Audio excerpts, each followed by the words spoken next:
The Department of Justice releasing its remaining documents from the Jeffrey Epstein investigation.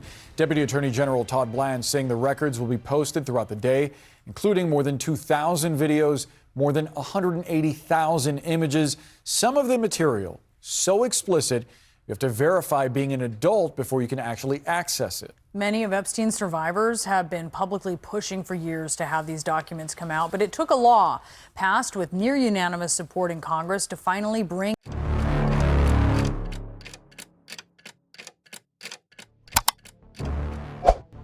금요일 늦은 오후 백악관 오벌 오피스에서 도널드 트럼프는 공식적으로는 단순한 행정 절차에 불과했을 사건에 대해 논평하기 위해 기자들 앞에 모습을 드러냈다. 몇 시간 전 법무부는 제프리 앱스타인의 기록과 관련된 약 300만 페이지의 문서를 공개했다. 이 발표는 더 큰 과정의 초기 단계로 아직 미완성이며 검토가 필요한 상태로 여겨지고 있었다. 그럼에도 트럼프는 직접 발언하기로 결정했다. 위임하지 않았다. 대변인이 설명하도록 내버려 두지 않았다. 그가 직접 무대의 중심에 섰다. 이 기자회견은 CNN, MSNBC, 폭스뉴스 등 방송사들을 통해 생중계되었다. 초반 분위기는 통제된 듯했다. 기술적인 질문들, 문서 분량에 대한 모호한 언급들, 아직 확고한 해석은 없었다. 그러나 불과 몇 분 만에 이번 발표가 평범한 기관 차원의 업데이트가 아니라는 점이 분명해졌다. 트럼프는 법무부 결정을 논평하는 사람처럼 말하지 않았다. 그 결정에 개인적으로 위협을 느끼는 사람처럼 말했다. 공개된 내용을 설명하기보다는 트럼프는 반복적으로 해당 문서에 자신에 관한 아무것도 없다고 주장했다. 자신이 정당화되었다고 느낀다고 말했다. 그는 법무부가 시간을 낭비하고 있다고 말했다. 앱스틴 사건은 기관이 더 중요한 일을 처리할 수 있도록 종결되어야 한다고 말했다. 이 모든 발언은 어떤 기자도 공개된 내용을 분석할 시간도, 공개된 목록이 제공되기도, 그 300만 페이지 안에 실제로 무엇이 담겼는지에 대한 최소한의 합의도 이루어지기 전에 나왔다. 기자회견 중 특정 순간 트럼프는 문서에 등장하는 인물들을 직접 언급하기로 했다. 빌 클린턴을 언급했다. 빌 게이츠를 언급했다. 다른 사람들에 대해서도 말했다. 하지만 자신의 이름은 관련성 있게 등장하지 않는다고 여러 번 강조했다. 이 주장은 수년간 사건을 지켜본 사람들에게는 이상하게 들렸다.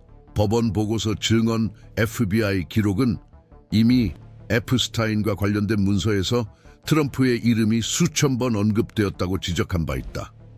그럼에도 그곳 오벌 오피스에서 그는 그 문제가 종결된 것처럼 말하고 있었다. 트럼프가 새로운 이야기를 꺼내면서 어조는 방어적인 것에서 더 불규칙한 것으로 바뀌었다.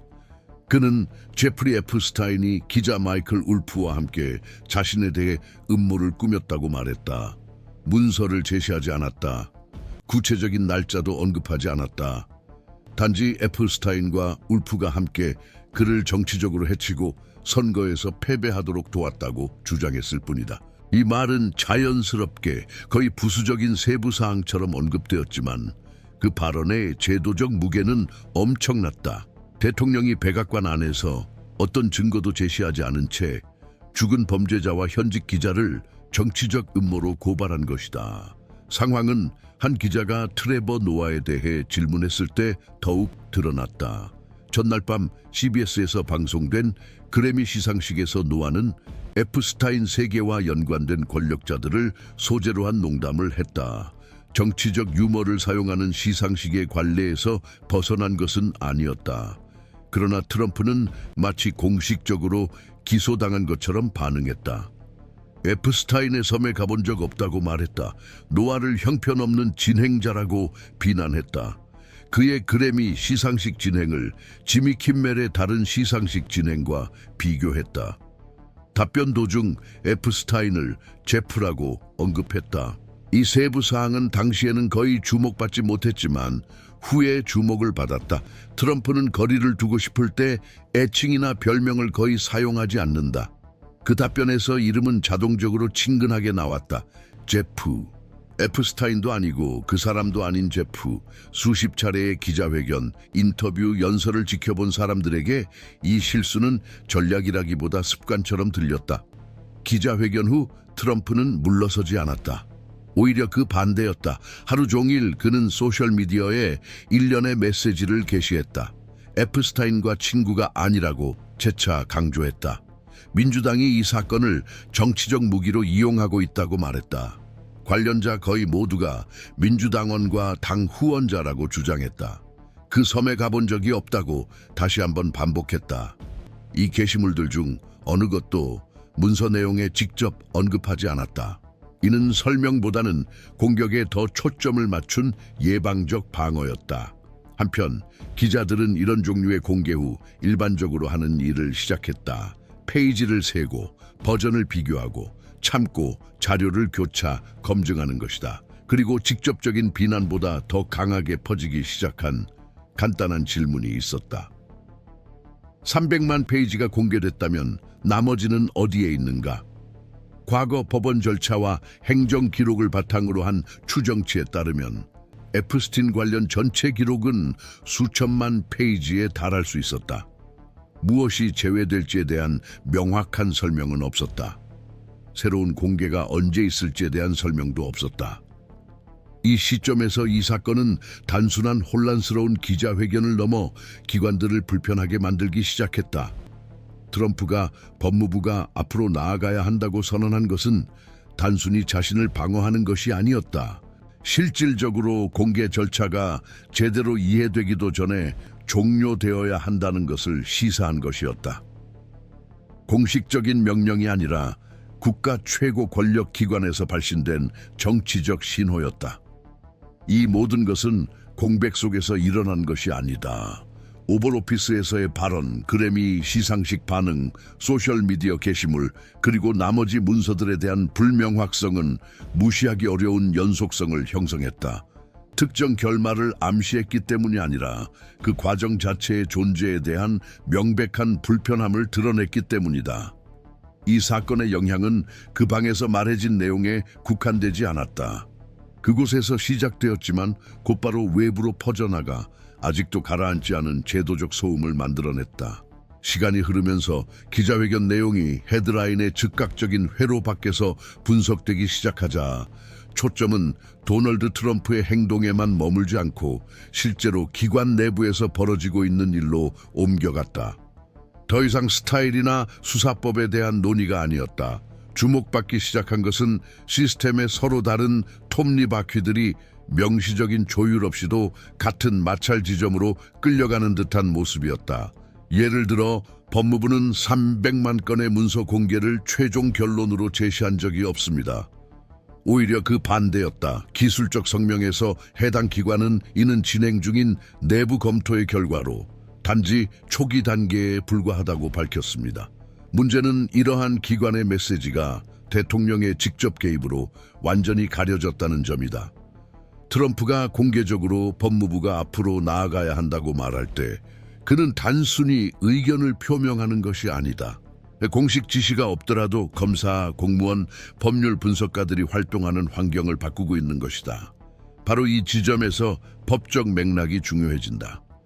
토마스 메시와 로 칸나 등 서로 다른 스펙트럼의 의원들이 수년간의 대중적 압박 끝에 마련한 소위 에프스틴 투명성 법안은 바로 이러한 불투명한 결정과 선택적 공개를 방지하기 위해 고안되었습니다. 이 법안의 핵심 아이디어는 이론상으로는 단순했지만 실천에는 어려움이 따랐습니다. 피해자를 노출시키지 않으면서도 정치적 간섭 없이 공개의 속도와 내용을 보장하는 것이었다. 대통령이 논의를 앞질러 해당 문서들이 자신을 면책시킨다고 선언함으로써 그는 이 과정을 뒷받침하는 법안의 정신 자체를 무시하는 셈이다. 이러한 긴장은 공개된 문서 일부의 피해자와 생존자들의 간접적 신원 확인이 가능한 정보를 포함한 지나치게 민감한 내용이 담겨 있다는 보도가 나오기 시작하면서 더욱 뚜렷해졌다. 이들과 관련된 변호사들은 신속히 대응했다. 뉴욕 연방법원에 긴급 청원이 제출되면서 과거 에프스타인 사건의 중대한 순간마다 관여했던 리처드 버먼 판사와 같은 인물들이 다시 주목받게 되었다. 주장은 분명했다. 투명성이 제도적 부주의를 의미해서는 안 된다는 것이었다. 한편 이 사건과 얽히기 시작한 또 다른 줄거리가 있었다. 조사 보도들은 제프리 에프스타인과 스티브 배넌 사이의 오래된 통신 기록을 재조명하기 시작했다. 배넌은 2016년 트럼프 선거운동에서 핵심적인 역할을 했으며 한때 백악관 내부에서도 활동한 정치 전략가다. 에프스타인이 체포되기 몇 달 전인 2019년으로 거슬러 올라가는 메시지들은 이미지 재건, 공개적 서사, 위기 관리에 관한 대화를 보여준다. 새로운 혐의는 아니었지만 이들이 다시 유포되기 시작한 시점이 그들에게 다른 무게를 실어주었다. 거의 동시에 트럼프는 자신의 소셜미디어에서 스티브 배넌을 다시 언급하기 시작했는데 이는 그가 자주 하지 않던 일이었다. 주의 깊은 관찰자들에게 이 우연은 우연처럼 보이지 않았다. 정치적 위기 상황에서 공개적인 연대 신호는 동맹과 잠재적 이탈자 모두에게 내부 메시지 역할을 하는 경우가 많다. 이 모든 것이 조율을 증명하는 것은 아니지만 과거의 여러 조각들이 재등장하면서 제도적 환경이 더욱 긴장된 이유를 이해하는 데 도움이 된다. 엔터테인먼트 미디어의 간접적 관여 역시 무시할 수 없다. CBS에서 방송된 그래미 어워즈에서 트레버 노아가 한 농담은 그 자체로는 결코 가질 수 없었을 무게를 얻었다. 트럼프가 그 농담에 그렇게 반응함으로써 결국 문화적 행사를 고도로 민감한 법적 정치적 논쟁에 끼워 넣은 셈이 되었다. 이는 논란의 범위를 확대시켰고 평소 법무부 결정을 주시하지 않던 대중들이 음악 시상식을 계기로 에프스틴 사건을 논의하게 만들었다. 이러한 영역의 혼합은 흥미로운 효과를 낳았다.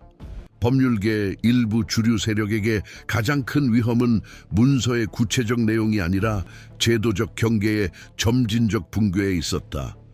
대통령이 수사 내용을 논평하고 TV 농담에 반응하며 입법 과정에 관여한 의원들을 공격하고 진행 중인 소송 종결을 제한하는 등 모든 일이 동일한 시간대에 발생하면 시스템은 지속적인 소음 속에서 작동하게 된다. 이 일련의 사건이 끝날 무렵 또 다른 요소가 제도적 수렴감에 기여했다. 트럼프는 에프스틴 투명성 법안의 공동 발의자 중 한 명인 토머스 매시를 공개적으로 다시 공격했는데 법안의 본질과는 거의 무관한 개인적 정치적 논리를 동원했다. 많은 분석가들은 이 공격이 단순한 수사적 차원을 넘어섰다고 봤다. 이는 투명성 절차가 의회에서 승인되었음에도 여전히 행정부에 대한 직접적인 위협으로 인식되고 있음을 시사하는 신호였다. 그 결과 어느 기관도 단독으로 행동하는 것처럼 보이지 않는 상황이 연출되었다. 법무부는 암묵적인 정치적 압박을 다루고 있었다. 사법부는 부수적 피해를 막기 위한 긴급 요청을 받고 있었다. 의회는 자신들이 만든 법안의 공동 발의자들이 공격받는 모습을 목격했다. 언론은 실시간으로 오락조사 정치 보도를 혼합했다. 이 모든 것은 그때까지도 최종 결정이나 명확한 방향성이 없는 상태에서 벌어졌다. 바로 이러한 이유로 이러한 유형의 사건을 지속적으로 추적하는 것이 차이를 만든다. 단일한 결정적 순간을 찾는 것이 아니라 각 움직임이 전체의 균형을 어떻게 변화시키는지 이해하는 것이다. 이러한 맥락에서 이해는 단일 문서나 특정 발언에서 비롯되는 것이 아니라 기관들이 정치적, 미디어적, 법적 압박을 동시에 받을 때 어떻게 반응하는지를 지속적으로 관찰함으로써 얻어진다.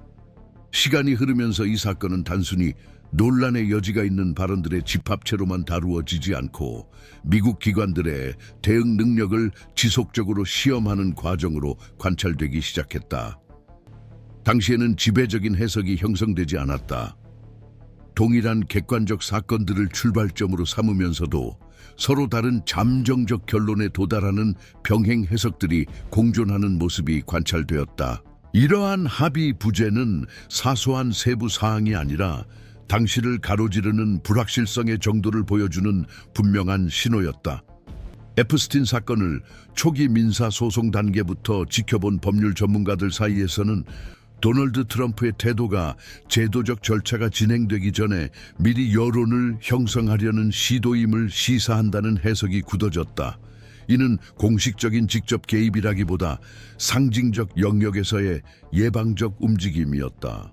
트럼프는 오벌 오피스에서 공개적으로 자신의 무죄를 선언하고 공개된 문서의 중요성을 축소하며 법무부가 사건을 종결할 것을 제안함으로써 검찰과 판사, 전문 언론이 내용을 심층적으로 검토하기 전에 초기 서사를 고정시키려 한 것으로 보인다. 이러한 해석에서 핵심은 단일 문장이 아니라 이러한 유형의 행동이 설정할 수 있는 정치적 선례에 있다. 그러나 다른 분석가들은 이러한 보다 구조적인 해석을 거부한다. 이 그룹에 따르면 트럼프는 자신의 이름이 어떤 논란과 연관될 때마다 항상 발동되는 그에게 이미 특징적인 대립적 의사소통 패턴을 재현했을 뿐이다. 이러한 관점에서 보면 실질적으로 형식적 절차를 변경하거나 법적 의무를 정지시키지 않는 발언에 제도적 영향을 과대평가하는 것이 오류라고 할 수 있다. 이 이해에 따르면 법무부는 담론적 차원에서 발생한 정치적 소음과 무관하게 기술적 한계 내에서 계속 운영될 것이다. 연방사법부도 이 해석적 충돌에서 중심적인 역할을 맡게 되었다. 피해자와 생존자들의 변호사들이 제출한 긴급 요청은 투명성과 개인 보호 사이의 경계에 대한 오래된 논쟁을 재점화했다. 이전 단계에서 에프스틴 관련 복잡한 판결을 내린 바 있는 리처드 버먼과 같은 판사들이 다시 한번 이 민감한 딜레마의 중재자로 거론되기 시작했다. 한편으로는 광범위한 공개에 대한 압박이 강화되고 있었다. 다른 한편으로는 이미 이전 절차 단계에서 노출되고 재트라우마를 겪은 사람들에게 돌이킬 수 없는 피해를 입힐 구체적인 위험이 남아 있었다. 그때까지 이 두 요구사항을 어느 하나도 훼손하지 않고 균형을 맞추는 방법에 대한 명확한 합의는 도출되지 않았다. 정치권에서는 반응이 여전히 분열된 형태로 조직되고 있었다. 트럼프가 에프스틴 투명성 법안 공동 발의자 중 한 명인 토머스 매시 의원을 공개적으로 공격한 것은 서로 다른 방식으로 해석되었다. 일부 의원들은 이를 문서 공개를 법적으로 가능하게 한 인물에 대한 직접적인 보복으로 보았다. 다른 이들에게는 공화당 내부의 또 다른 마찰 에피소드일 뿐 입법 미래에 실질적 영향은 없다고 보았다. 그럼에도 제도적 불투명성을 줄이기 위해 고안된 도구가 개인적 분쟁의 대상이 된 사실은 주목을 받았다. 스티브 배넌이 논의에 반복적으로 등장한 것은 상황에 추가적인 복잡성을 더했다. 2019년 에프스틴과 주고받은 메시지들은 이전 보도들을 통해 이미 알려진 내용이었지만 이번 재조명으로 정치권 핵심 인사들이 에프스틴의 첫 유죄 판결 이후에도 그의 공개적 이미지를 어떻게 뒤에서 처리했는지에 대한 의문이 다시 불거졌다. 일부 분석가들은 이로 인해 사건이 개인적 스캔들의 차원을 넘어 정치, 미디어, 경제 권력을 가로지르는 영향력 네트워크를 드러낸다는 인식이 강화되었다고 본다. 다른 이들은 이러한 연결고리가 이미 파악된 상태였으며 그 재등장이 현재의 법적 상황을 크게 바꾸지 않는다고 주장한다. 미디어는 이 과정에서 다시 한번 모호한 역할을 맡았다. CBS가 중계한 그래미 시상식에서 트레버 노아가 한 농담에 대한 트럼프의 반응은 문화적 표현이 정치적 도화선으로 작용하는 사례로 계속 인용되었다. 일부 비평가들은 이 공개적 반응을 지나치게 민감하고 방어적인 태도의 신호로 해석했다. 다른 이들은 지속적인 관심 속에서 이런 언급을 무시하는 것이 암묵적인 인정으로 해석될 수 있어 반응이 정치적으로 예측 가능해졌다고 주장했다. 이러한 해석이 확산되는 가운데 병행된 논쟁이 힘을 얻었다. 월스트리트 저널이 보도한 월드 리버티 파이낸셜과 아랍에미리트 당국 간 투자 관련 조사 등 언론 보도가 동일한 정치적 분위기 속에서 분석되기 시작했다. 이 맥락에서 탄훈 빈 자예드의 이름이 거론되며 잠재적 이해 상충과 국가 결정과 사적 이익 간의 경계 모호성에 대한 논의가 확대되었다. 트럼프는 해당 거래에 대해 직접적인 지식이 없다고 밝히며 관리 권한을 가족 구성원에게 위임했다고 설명했으나 이 설명만으로는 논쟁을 종결시키기에 충분하지 않았다. 상황을 특히 불안정하게 만든 요소는 명확히 가시적인 결말이 보이지 않았다는 점이었다. 새로운 문서 공개 일정은 정해지지 않았고 여전히 비공개로 유지되는 자료의 범위도 불분명했다. 피해자 측 변호사들이 제기한 증거 제출 금지 요청에 대한 법원의 최종 판결도 나오지 않은 상태였다. 게다가 법무부가 궁극적으로 암묵적인 정치적 압력에 어떻게 반응할지도 불분명했다. 각 행위자는 명시적인 조율 없이 각자의 제도적 논리에 따라 행동하는 듯했지만 동일한 힘의 장에 영향을 받고 있었다. 제도 분석가들에 따르면 바로 이런 순간에 민주주의 체제는 그 취약성과 방어 메커니즘을 동시에 드러낸다. 갑작스러운 단절이 아니라 점진적인 긴장의 연속을 통해 규범, 절차, 관습을 시험하는 방식으로 말이다. 이 단계에서 에프스틴 사건은 종결된 사건이라기보다 불편한 거울처럼 기능하며 권력, 제도적 기억, 정치적 갈등이 여전히 분리하기 어려운 방식으로 얽혀 있음을 반영했다. 논쟁이 곧 끝날 조짐은 전혀 보이지 않았다. 오히려 그 반대였다. 새로운 문서가 등장할 가능성, 사법부의 결정이 절차의 속도를 바꿀 가능성, 새로운 진술이 다시 한번 대중의 관심을 돌릴 가능성은 여전히 열려 있었다. 이러한 상황에서 무엇이 걸려 있는지를 이해하려면 개별 사건을 추적하는 것 이상의 노력이 필요하다. 시간에 따라 축적되는 연속성, 예상치 못한 반전, 그리고 누적된 결과들을 관찰해야 한다. 바로 이러한 주의 깊고 지속적인 관찰을 통해 제도적 전개가 점차 의미를 갖기 시작한다.